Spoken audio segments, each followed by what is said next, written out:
하나님의 말씀을 같이 보도록 하겠습니다. 신약 성경 마태복음 10장 16절 한 구절 말씀입니다.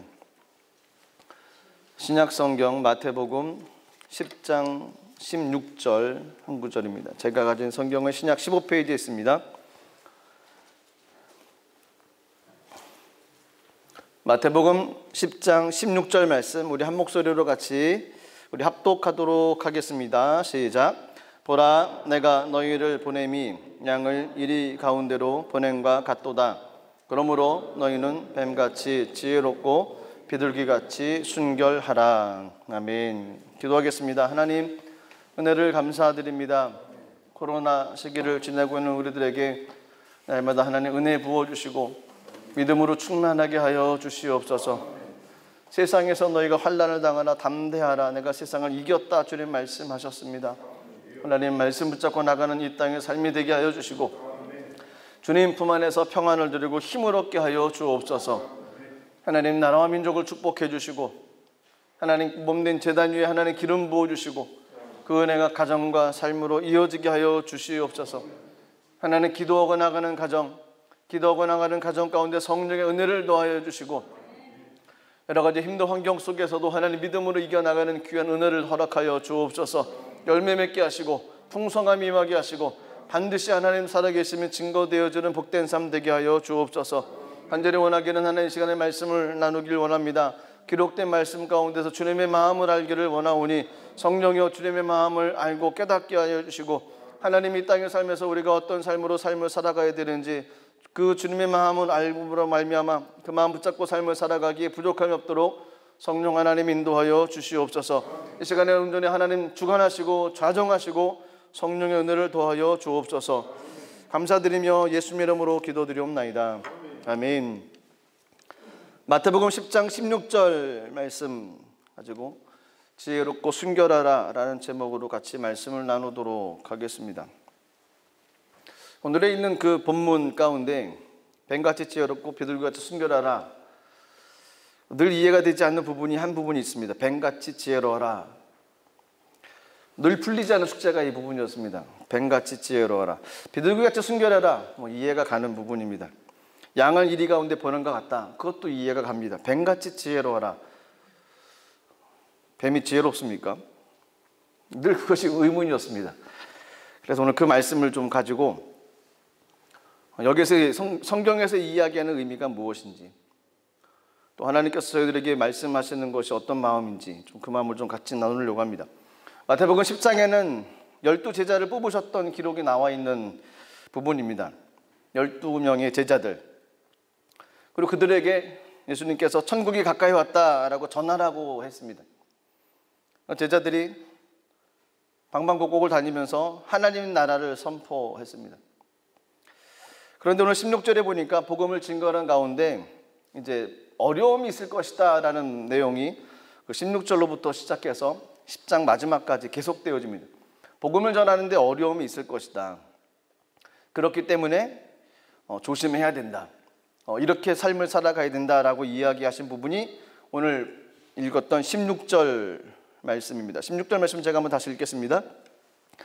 보라, 내가 너희를 보냄이 양을 이리 가운데로 보냄과 같도다. 그러므로 너희는 뱀같이 지혜롭고 비둘기같이 순결하라.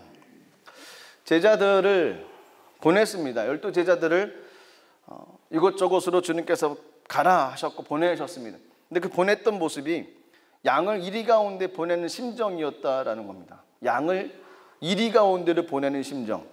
양은 어떤 동물입니까? 양은 그냥 딱 보기에도 복실복실하지 않습니까? 토실토실하고 약하고 온순한 동물로 알고 있는 것이 양입니다. 하지만 양은 고집이 셉니다. 고집이 세고 앞을 많이 내다볼 수가 없습니다. 앞에 가는 양의 그 엉덩이만 볼 수 있는, 뒷밤을 볼 수 있는 것이 양입니다. 그러니까 멀리 내다보지 못하고 앞에 양이 가면 그 양 뒷공무리만 쫓아다니는 것이 양입니다. 온순한 것처럼 보이지만 고집이 굉장히 셉니다. 앞에 가는 양이 낭떠러리에 떨어지면 같이 떨어집니다. 그리고 떼를 지어서 무리를 지어서 다니는 것이 양입니다. 어쨌든 양이 그렇게 싸납거나 독하거나 이빨이 있거나 다른 동물들을 잡아먹거나 그렇지는 않습니다. 고집도 있고 좀 이렇게 무리를 지어 다니는 모습은 있지만 이리하고는 또 틀리다는 거죠. 근데 그런 양을 이리 가운데 보낸 것처럼 그런 마음이라는 겁니다. 이리는 어떻습니까? 이리는 그냥 맹수죠. 양을 잡아먹습니다. 공격할 수 있는 것. 그래서 하나님께서 이 양을 이리 때 가운데 보냈다라는 그 마음이 얼마나 조마조마하고 두근두근거리고 불안불안하겠습니까? 그러면 양을 이리 가운데 보냈다는 것은 양을 이리 가운데 이리의 밥이 되기 위해서 보냈다는 걸까요? 그것은 아니겠죠. 잡아먹으라 라고 해서 양을 이리 가운데로 보내는 사람은 없습니다. 뭐 동일합니다. 이 땅의 삶을 살아가는 그 저희들이 양으로 비유될 수 있는 것이고 이리가 세상 아니겠습니까? 이 세상 가운데 우리가 잡아먹히기 위해서 주님께서 저희를 이 땅에 보내셨을까요? 그렇지는 않을 겁니다. 뭔가 하나님의 계획이 있을 겁니다. 그냥 잡아먹히고 세상에 따라서 삶을 살아가게끔 만들어 놓고 그냥 악에게 눌려서 삶을 살아가라. 그것은 하나님의 뜻이 아닐 것입니다. 성경을 어딜 봐도 그런 하나님의 계획이 있다라는 말씀은 없습니다. 오히려 말도 되지 않지만 양이 이리를 잡아먹는 거죠. 주님께서 원하셨던 것은 양이 이리를 잡아먹기를 원하셨습니다. 뭐 있을 수 없는 얘기겠지만 이 땅에 저희를 보내셨던 하나님의 마음은 저희가 세상에 정목당하고 세상에 굴복당하고 세상에서 뭐 놀림당하고 조롱당하고 그리고 어려움당하고 세상에 치여서 그냥 실패한 사람으로 무능력한 사람으로 실망하면서 삶을 살아가기를 원하시는 것은 하나님의 마음이 결코 아닙니다. 양이 이리를 들이받아서 이기길 원하신다는 겁니다. 저희로 하여금 세상을 이기길 원하신다는 겁니다. 그렇게 하기 위해서 주님께서 두 가지를 하라라고 하시는 것이 오늘 읽었던 16절의 내용입니다. 그 첫 번째 해야 될 것은 뱀같이 지혜로워라 라는 겁니다. 두 번째로 해야 될 것은 비둘기같이 순결하라 라는 겁니다. 그래서 먼저 뱀같이 지혜롭다라는 얘기를 좀 살펴보도록 하겠습니다. 이런 글이 있더라고요. 옛날 아라비아의 어느 마을에 이슬람교를 믿는 왕을 여러 해 동안 시중 들었던 유대인 소년이 있었답니다. 그런데 얼마가 지나지 않아서 이 주변 사람들, 이간질하던 사람들로 인해서 고발을 당했습니다. 이 소년이. 왜냐하면 이슬람교도들이 믿는 알라신을 믿지 않고 유대인의 하나님을 믿고 있다는 것이 왕에게 이제 그 정보가 들어간 것입니다. 왕이 화가 났습니다. 그래서 이 유대인 소년을 불러서 궁궐로 불렀습니다. 그리고 재판을 내려서 절판을 내렸는데 결론이 사형이었습니다. 그런데 그 유대인 소년이 평상시에 궁에서 열심을 다했거든요. 최선을 다하고 머리 굴리지 않고 양심도 속이지 않고 정말 열심히 일했던 것을 이제 왕이 알고 있어서 그냥 죽일 수는 없고 마지막으로 한 가지 소원을 들어주겠다라고 하면서 이제 이야기를 이렇게 했습니다. 알라신도 나도 자비심이 깊다. 내가 어렸을 때부터 착하고 충성스럽게 열심히 일해온 것을 내가 알고 있고 그래서 마지막으로 한 가지 소원을 들어주겠다. 내가 죽기는 반드시 죽을 텐데 어떤 방식으로 죽었으면 좋을 것인지 네가 정했으면 좋겠다라는 겁니다. 목매달아 죽든지 참수형을 당하든지 굶어 죽든지 하여간 여러 가지 사형 방법이 있는데 하나를 내가 정해라. 이것이 왕이 내리는 그 알량한 자비였습니다. 그리고 왕좌 옆에다가 그 모래시계 있지 않습니까? 그걸 뒤집어 놓고 시간만 가기를 이제 지켜봤습니다. 이 모래시계가 거꾸로 다 넘어갈 때까지 이 소년이 이야기를 해야만 됩니다. 근데 이 유대인 소년은 모래시계가 한참 계속 이렇게 내려가는 동안에도 얼굴에 수심이 없고 근심이 없었습니다. 그냥 밝고 명랑한 표정이었고 아무 말 하지 않으면서 그냥 싱긋싱긋 웃고만 있었던 겁니다. 좀 이상하지 않습니까? 얼마 지나지 않아서 그 모래시계가 이제 다 시간이 끝나버렸습니다. 그래서 왕이 그 유대인 소년에게 물어봤습니다. 결정을 했냐고. 어떤 방식으로 죽을 건지 마음으로 결정을 했냐고 물어봤을 때 이 유대인 소년이 이렇게 대답을 했습니다. 예, 정했습니다. 나는 늙어서 죽는 방법을 선택하겠습니다. 이게 탈무드에 나오는 얘기랍니다. 저도 한참 웃었습니다. 지혜가 있는 거죠. 빨리 결정해라. 그 초조함과 그 불안한 가운데 거기에 휩쓸려 가지고 막 조바심 내면서 어떻게 할까 그 걱정하는 것이 아니라 지혜가 있었다는 겁니다.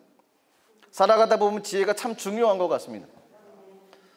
그런데 오늘 본문에 보면 이해가 되지 않는, 예수님께서 지혜롭게 삶을 살아가다 가라라고 하면서 그 비유로 얘기한 동물이 뱀이라는 겁니다.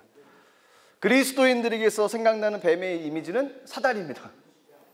뱀은 혐오의 동물이고요, 간교한 거죠.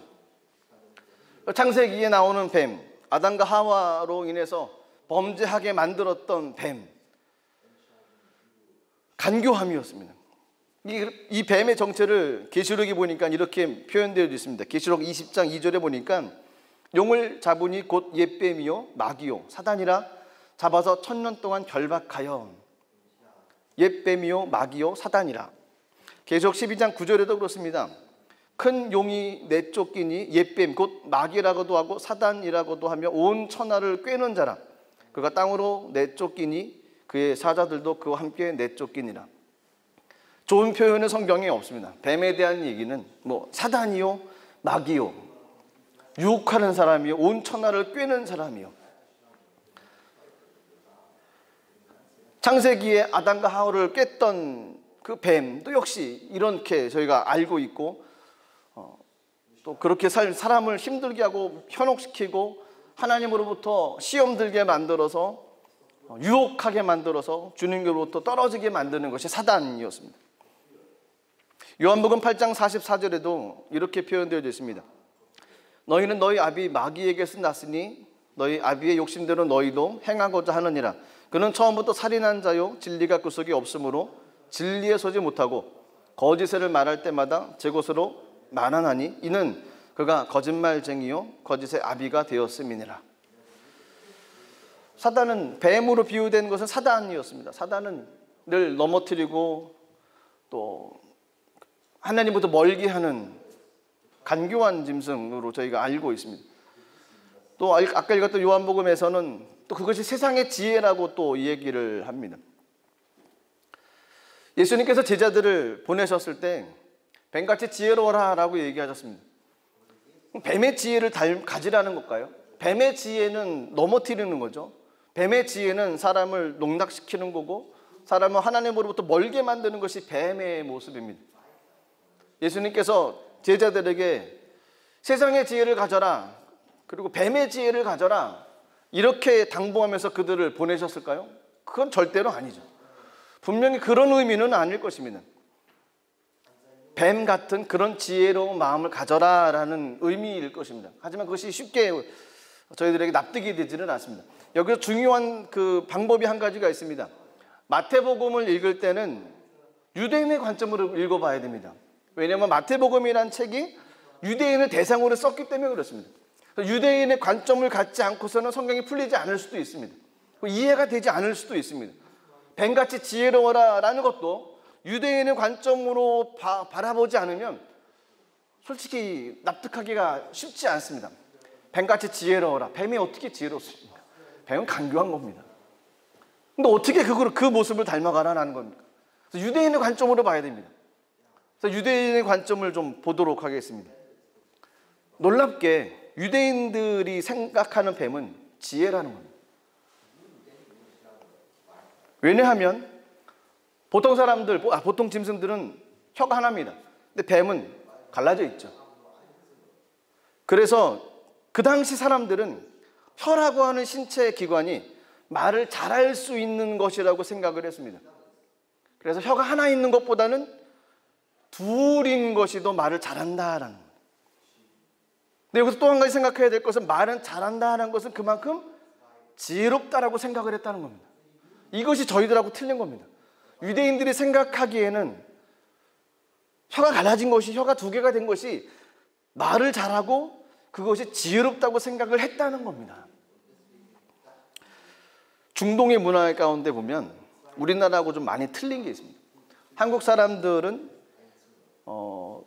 남자들보다 그 여자분들이 이야기하는 걸 좋아합니다. 그렇지 않습니까? 그 학교 다니는 학생들도 한참 집에서 막 통화해요. 1시간, 2시간 막 통화하더니 뭐 그런 얘기 있지 않습니까? 우리 못다한 얘기는 내일 만나서 얘기하자 그러고 끊어버리는 거예요.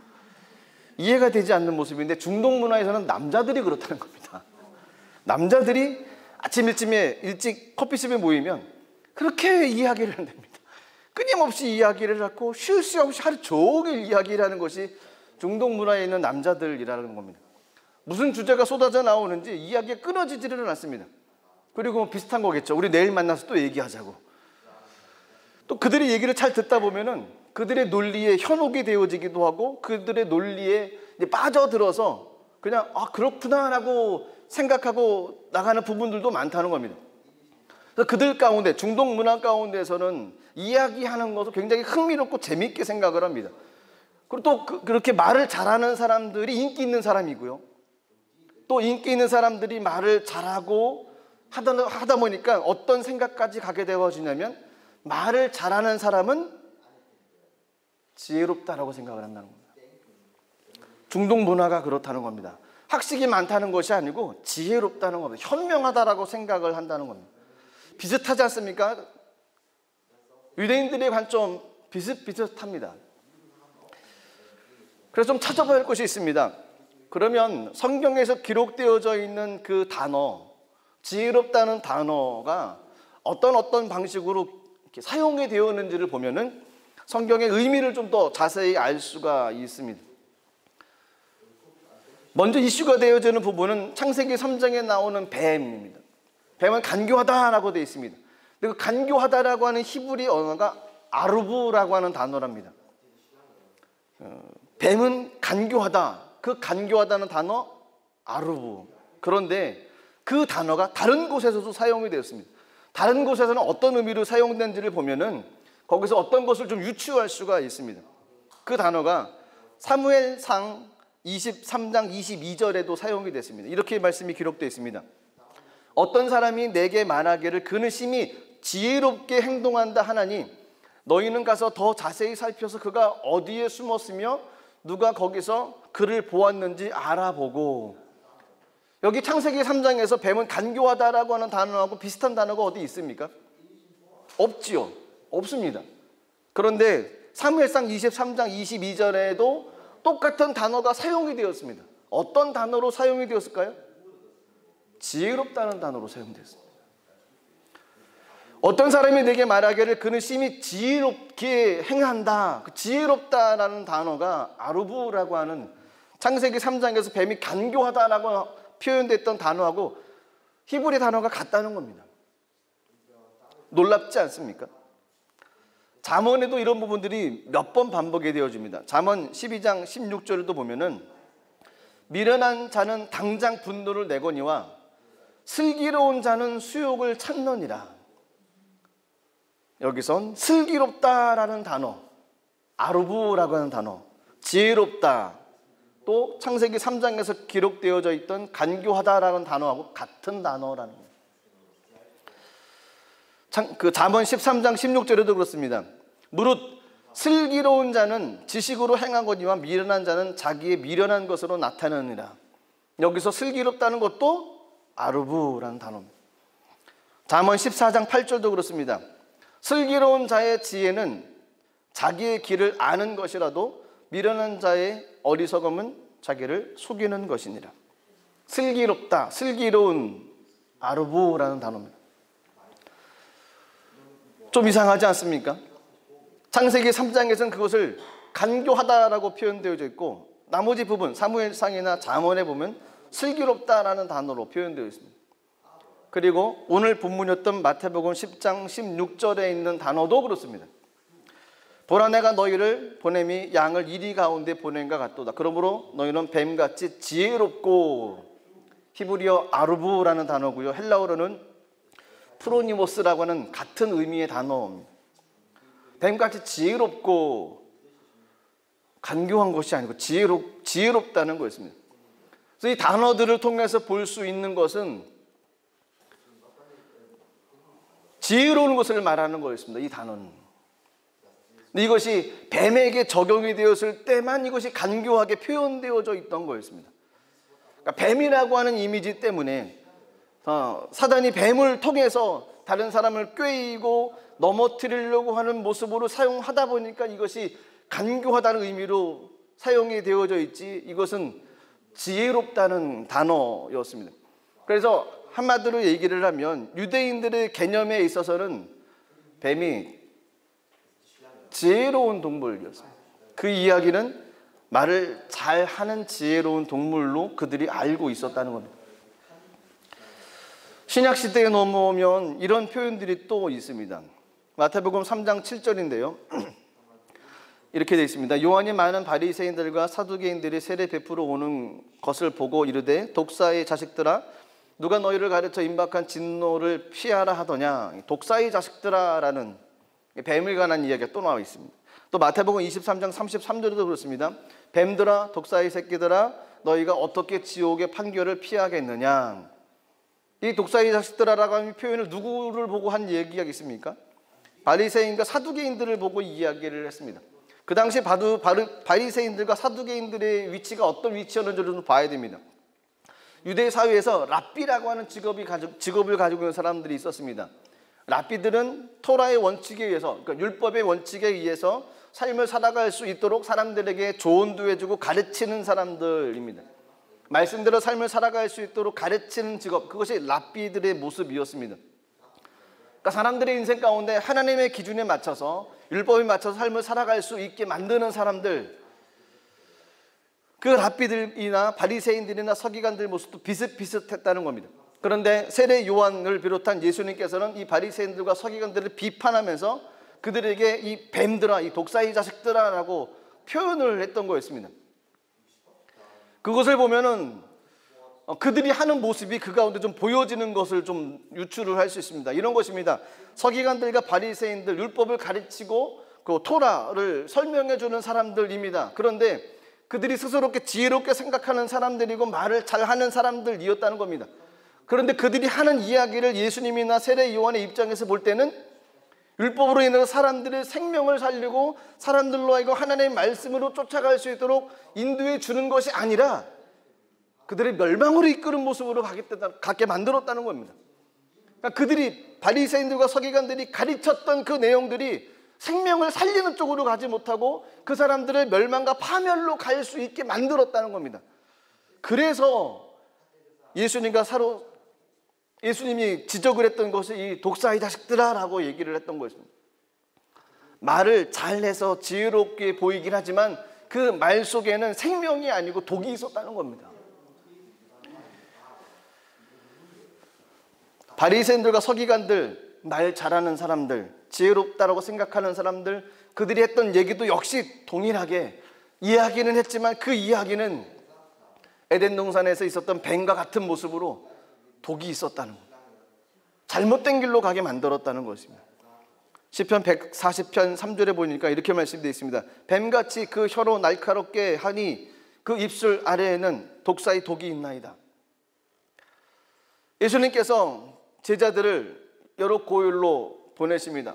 그리고 당부하셨습니다. 양을 이리 가운데 보내는 심정이라고 하면서 뱀같이 지혜로워야 된다라는 겁니다.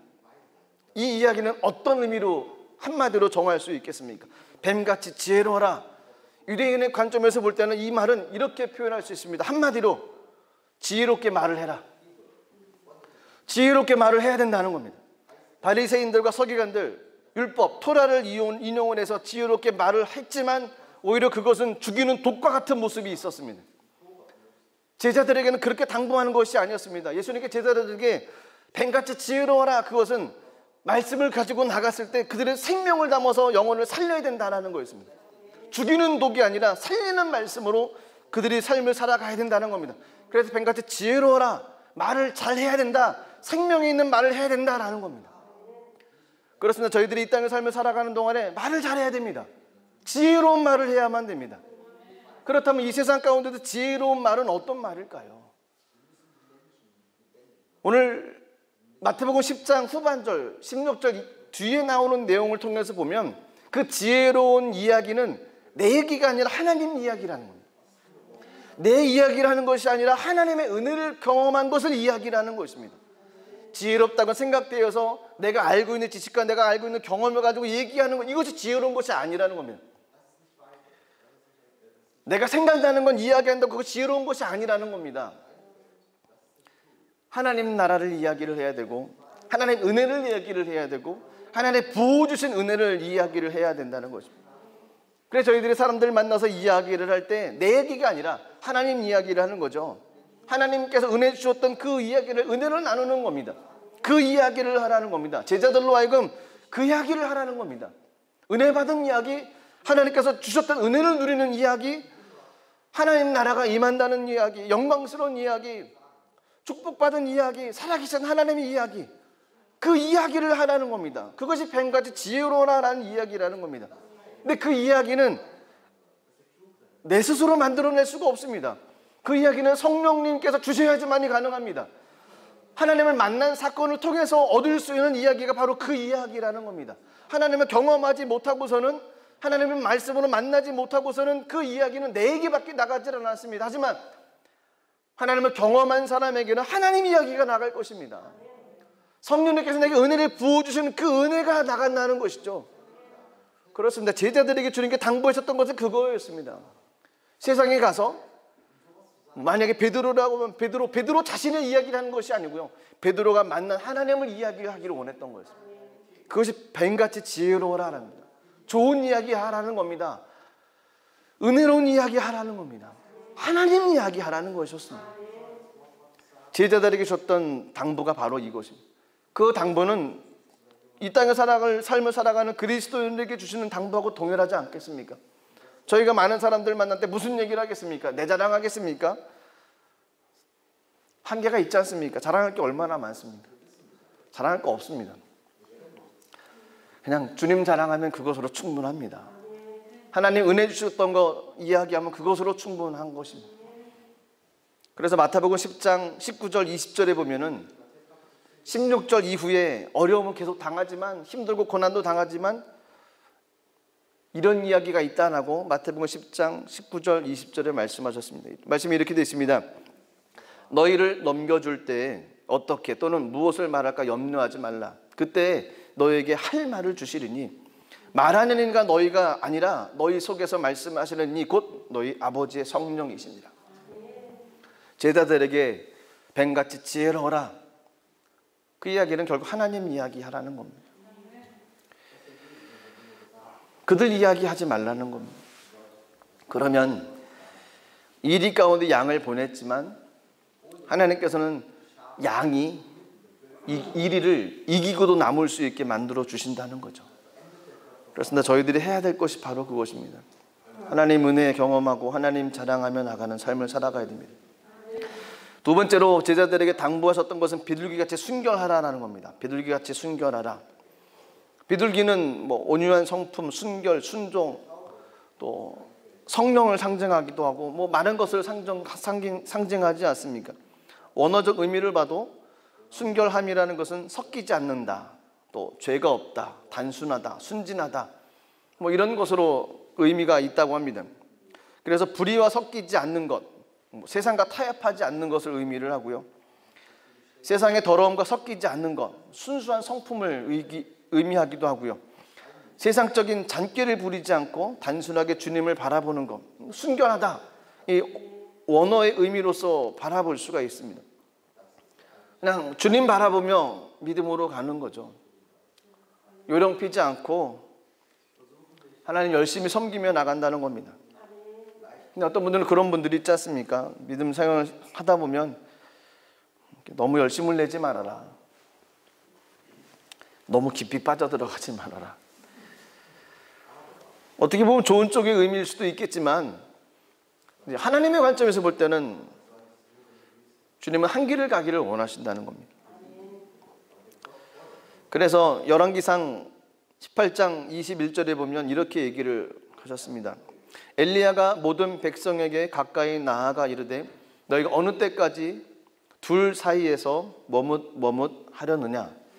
야훼가 만일 하나님이면 그를 따르고 바알이 만일 하나님이면 그를 따를지니라 하니 백성이 말 한마디도 대답하지 아니하는지라. 결정하기를 원하시는 거였습니다. 그렇습니다. 주님께서는 신앙생활하는 동안에 저희들이 한 길만 가기를 원하십니다. 의인의 길, 주님께서 원하셨던 그 믿음의 길, 그 길을 가기를 원하십니다. 한쪽 발은 세상에, 한쪽 발은 교회에, 하나님 가운데 그런 모습이 아니라 온전히 두 발 다 하나님 품 가운데 머물고 그 하나님의 은혜로 세상을 다스리며 나가기를 주님 원하신다는 겁니다. 그것이 순종이고 그것이 믿음이 되어야 된다는 겁니다. 소아시아 교회 7교회 중에서 라오디게아 교회에도 주님께서 원하셨던 말씀이 있었습니다. 요한계시록 3장 15절 16절 말씀 보시면 내가 내 행위를 아노니 내가 차지도 아니하고 뜨겁지도 아니하도다. 내가 차든지 뜨겁든지 하기를 원하노라. 내가 이같이 미지근하여 뜨겁지도 아니하고 차지도 아니하니 내 입에서 너를 토하여 버리라. 한쪽 길 가기를 원하신다는 겁니다. 믿음의 길 가기를 원하신다는 겁니다. 그렇게 단순한 믿음으로 최선을 다해서 하나님 바라보며 나가는 삶이 순결한 삶이라는 것이었습니다. 원어의 의미를 통해서 볼 때 주님 바라보며 주님의 능력으로 세상을 다스리며 나가는 모습을 원하시고 또 그 모습을 삶을 살아가기를 원하셨던 것이 예수님께서의 주의 마음이었습니다. 또 레위기에 보면은 세상의 많은 모든 짐승들을 세 종류로 이렇게 구분할 수가 있는데, 첫 번째로는 천하 만민들을 위해 배정된 동물들, 그리고 두 번째로는 하나님께서 구별하신 이스라엘이 먹을 수 있는 정한 동물들, 그리고 세 번째로는 거룩하신 하나님께 제사 드릴 수 있는 제사 동물들, 이렇게 구분을 할 수 있습니다. 그 제사 동물들 가운데에서 소와 양과 염소가 주류였죠. 하지만 날아다니는 것 가운데에서는 유일하게 비둘기만을 포함이 되어졌습니다. 그래서 그 비둘기를 보면 어떻게 정한 동물이다라고 이야기할 수도 있는 거였습니다. 하나님께 드리는 동물로 사용이 되어졌기 때문에 정한 동물. 그래서 성경에서 비둘기의 순결함이라고 표현한 것이 또 의미가 또 맞아 들어가기도 합니다. 그런데 이 레위기에서는 이 비둘기는 가난한 사람들이 하나님께 드리는 제물이었습니다. 그래서 비둘기를 보면 가난한 사람들을 상징하는 모습이기도 합니다. 시편 74편 19절에 보면 시편 기자가 스스로 맷비둘기의 비유를 하는 모습들도 나와 있습니다. 시편 74편 19절입니다. 주의 맷비둘기의 생명을 들짐승에게 주지 마시며 주의 가난한 자의 목숨을 영원히 잊지 마소서. 주의 맷비둘기의 생명, 그 뒤에 보면 주의 가난한 자의 목숨. 결국 시편 기자 스스로 그렇게 비유를 한다는 겁니다. 여기서 가난한다는 것은 산상수훈을 통해서도 알 수 있던 것처럼 하나님만 의지해야 된다라는 거였습니다. 순결하다라는 의미, 원어적 의미도 그렇고 이 제사의 방법을 통해서도 그렇고 동일하게 보여지는 것은 하나님만을 의지해야 된다라는 거였습니다. 하나님만 바라보며 삶을 살아가야 된다는 겁니다. 결정을 하고 결단을 내려야 된다는 거였습니다. 한 가지도 보면은 이 순결이라는 단어는 미련하다라는 단어하고도 또 그런 모습으로도 사용이 되어졌습니다. 미련하다. 로마서 16장 19절 말씀인데 이렇게 되어 있습니다. 너희의 순종함이 모든 사람에게 들리는지라. 그러므로 내가 너희로 말미암아 기뻐하나니 너희가 선한데 지혜롭고 악한데 미련하기를 원하노라. 악한 일에는 미련하기를 원한다. 나는 그 미련하다, 그것이 순결하다라는 단어였습니다. 단순해라 라는 거죠. 올고도해야 된다는 거였습니다. 한결같아야 된다는 겁니다. 지혜로운 데로 가야 되지 악한 데는 미련하라, 악한 곳은 가지 말아라, 그냥 한 길로만 가야 된다라는 겁니다. 그래서 비둘기의 순결은 미련할 정도로 한 길 가는 모습, 하나님만을 의지하며 나가는 모습이었습니다. 원어적 의미나 여러 가지 모습으로 봐도 순결하다라는 것은 하나님만 바라봐야 된다라는 모습으로 표현되어져 있습니다. 제가 어제 어떤 분을 만났는데 그분이 이야기하다가 이제 그런 이야기를 하시더라고요. 주변에 어떤 가정에 비둘기를 키우시는 가정이 있대요. 그래서 실내에다가 비둘기를 키우고, 집비둘기죠, 모이를 주고 또 시간이 돼서 이렇게 비둘기를 이렇게 창문을 열면 비둘기들이 뭐 떼를 지어서 날아간다는 겁니다. 그러면 그분이 깃발 들고 이러고 서 있으면 비둘기들이 창공을 나르면서 막 돌아다니고, 그러다 무슨 사인을 주면 비둘기들이 다 집으로 들어온다는 거예요. 그래서 제 눈으로 못 봤기 때문에 믿을 수는 없지만 그분의 말을 믿어야죠. 아, 그런 분도 계시냐고. 그리고 글을 보니까 그런 글이 있더라고요. 이 집비둘기는 굉장히 충성스럽답니다.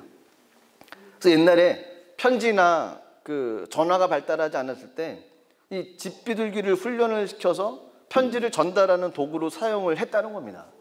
그래서 어제 그 얘기하셨던 분의 얘기를 들어보니까 충분히 이해가 가는 그런 내용이기도 합니다.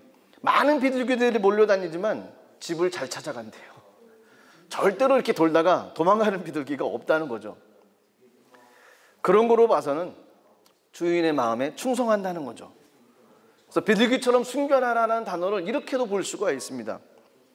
뭐 평화롭다, 온순하다, 순진하다 이렇게도 생각할 수 있지만 어떻게 보면 집비둘기의 특성상으로 보면은 세상과 뒤섞여 살다가 주인을 잃어버리는 상품이 아니라 세상과 뒤섞여 살고는 있지만 그 집비둘기는 주인 집으로, 주인에게는 충성한다는 겁니다.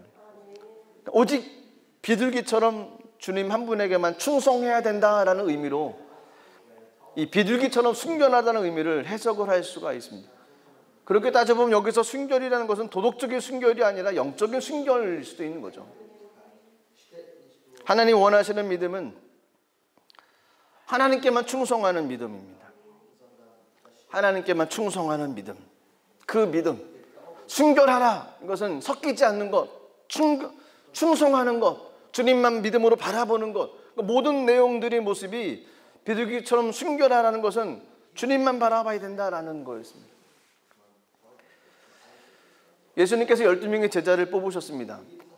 그리고 그들에게 하나님 나라를 선포하라, 천국이 가까웠다라고 전하면서 그들을 보내셨습니다. 근데 그때 보낼 때 주님의 마음이 많이 힘드셨던 거죠. 양을 이리 가운데 보낸 것 같은 마음으로 그 마음이 불안하셨던 거였습니다.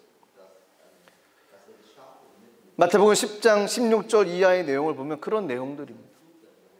힘들고 어려운 내용들, 제자들이 겪어야 될 여러 가지 내용들을 설명하시는데 그 가장 먼저 16절에 기록하셨던 것이 그 대신 세상에 가서 복음을 증거할 때 뱀같이 지혜로워야 된다라고 얘기하시고 비둘기같이 순결해야 된다라고 얘기하셨습니다.